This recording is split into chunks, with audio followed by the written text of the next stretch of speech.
Welcome to the Pot.Live Insider. I am your host, Luke Rowan, and I will be your guide as we dig in together and learn about what's going on in the cannabis industry. We are going to have some fun here as we learn about the business of cannabis, the science, the culture, where it has come from, and where it's going. I'm going to wade out into the waters and scoop up bucketfuls of information and bring it back here to break it down with you and take you along with me as I learn. If you want bite-sized information about cannabis on a variety of topics so you can impress your coworkers or the stranger sitting a bit too close to you on the bus, then the Pot.Live Insider episodes are for you. Let's get this thing started. Let's go inside.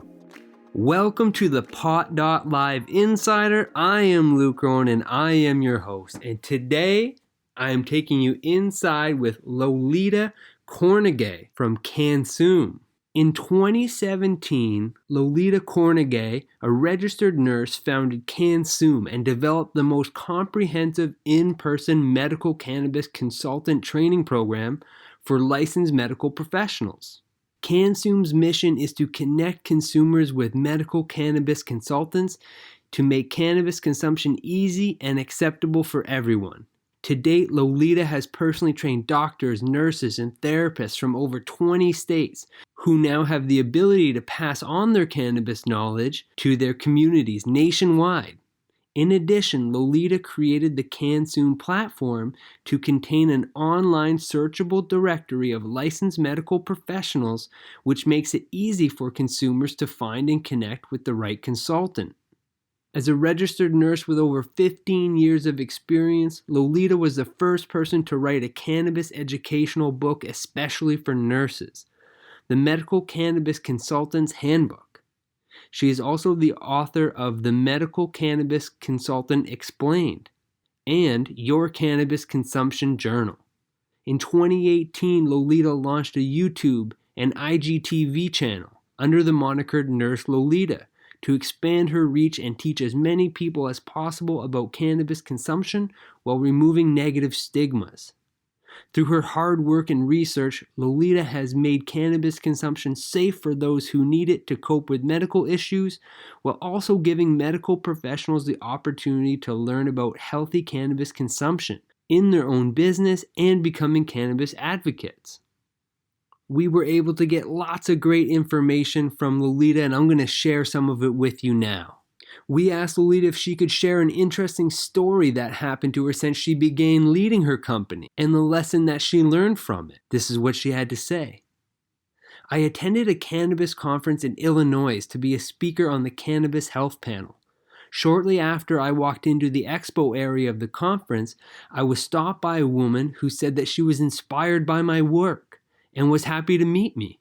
I was completely caught off guard, and I asked her if she mistook me for someone else.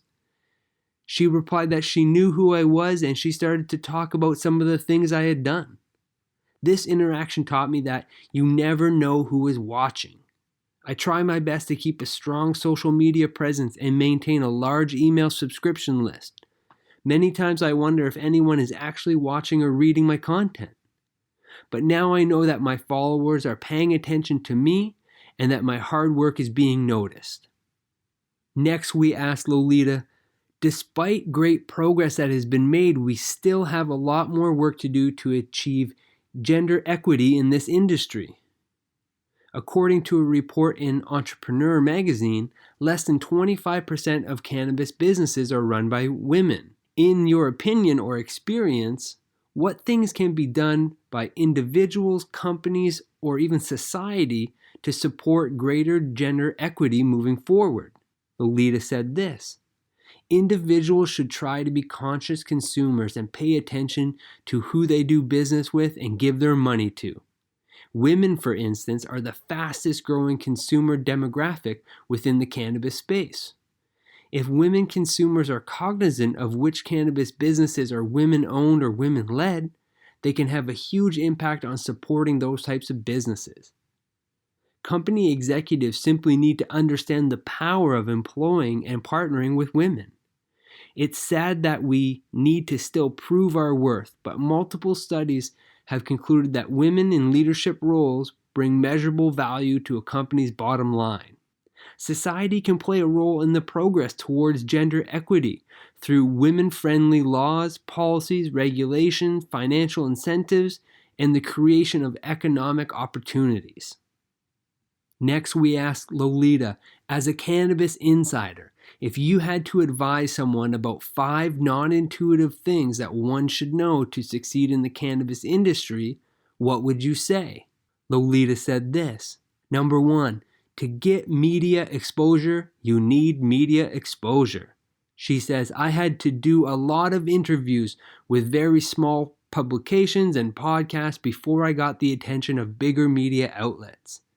It's as though bigger media outlets wouldn't pay attention to me until the smaller media channels discovered me. Number 2, to get investors, you need to make money first. For a small group of people, it's easy to secure funding with just an idea. But for the majority of founders, you need to prove that you have a viable product or service that makes actual money before you can get someone to invest in your business. Number 3, give information away for free and people will pay for your product or service. When you have a new product or service, you may have to do a lot of education that explains why your business is necessary. But once people understand your purpose, they'll pay for your product or service if it solves their problem. Number 4, do everything yourself until you can't do everything yourself. This is huge. Don't hire a bunch of people to do everything for you without first trying to do the task yourself. This is beneficial because you'll learn every aspect of your business firsthand, and you'll understand the value that someone will bring when you are ready to hire staff. Lastly, Lolita said, results are more important than credentials. Every one of your customers has a problem that you should be able to solve. Depending on the problem, the consumer may be more interested in how you're going to solve their problem rather than checking to see how many certifications you have or what school you went to. Finally, we asked Lolita to share 3 things that she is most excited about in the cannabis industry.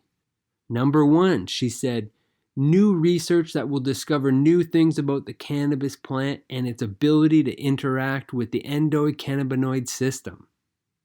Number 2, cannabis has the opportunity to change people's quality of life instead of potentially harming them like some pharmaceuticals could.